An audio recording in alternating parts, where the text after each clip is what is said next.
Welcome back. Now, obesity is a common, serious, and a costly chronic disease. Having obesity puts people at risk of many other serious chronic diseases and increases the risk of severe illnesses. Everyone has a role to play in turning the tide against obesity and the disproportionate impact on racial and ethnic minority groups. For an insight on this chronic disease, I'm now joined by clinical psychologist Dr. Daisy Gamxamus. A very good evening, Dr. Daisy. Thank you so much for joining us. Ms. Daisy. Hello. Good evening. Thank you so much for joining us on the Daily Roundup. Thank you very much for having me. All right. Now, firstly, how serious of a problem is obesity in Namibia? Hello. Good evening. Ms. Daisy, can you hear me?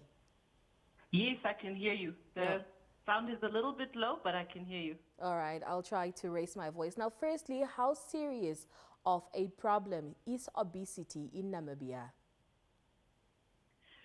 So what the statistics show, and I think the latest statistics around 2016 show that obesity has been on a steady increase in Namibia.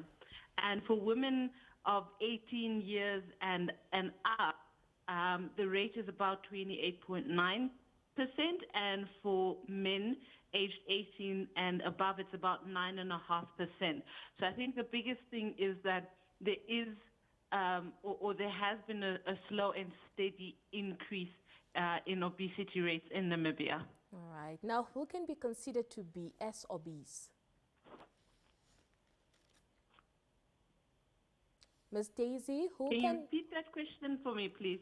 Who can be considered to be as obese when we talk about obesity? So when we talk about obesity, one of the sort of very crude measures that are used is what we call a body mass index. And what this is your weight in relation to your height. So typically, when somebody has a BMI, which is the shortened form of the body mass index, of 30 points and plus, now this is where we consider that somebody has or is obese. But this body mass index should also be interpreted with care. So this really should be something that is confirmed by your primary health physician or your general practitioner. All right. Would you say children can also be obese? Yes, absolutely. The rates that we've also seen with children have absolutely increased in obesity. And what we've seen is that sort of the risks and the symptoms or the consequences kind of tend to increase as a child grows up. So mostly that we see children that tend to be obese also tend to be obese in adulthood, which obviously puts them at risk for a multitude of diseases. All right. Now, looking at an adult and a child, would you say the effects will both be the same when it comes to chronic diseases and also just the effects that can happen to them when it comes to, perhaps being sick and also just catching on to other diseases? Would you think they'll get the same diseases? Can you repeat that question for me? Are the effects the same of obesity when it comes to both children and adults?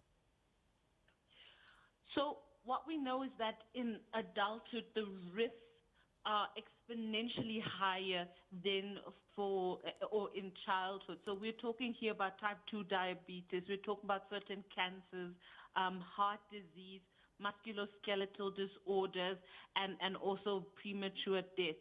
So the risks tend to just increase with age because, of course, our organs start to age, our capacity to heal starts to decrease. So the risks just tend to get much worse as we age and if we are obese. All right. Now, how does obesity affect one's self-esteem and confidence? So the research shows that there sort of is a negative correlation between obesity and self-esteem. And basically what that means or tends to say is that somebody who is obese tends to have a lower self-esteem. And the reasons tend to be social discrimination, a poor self-image. So there's also often bullying within the family that this person is, but also, at school or at work, feeling unattractive. And these tend to sort of lower the self-esteem or the confidence of somebody that is obese. All right. And what are some of the most common causes of obesity? So there's sort of a few things that we look at here.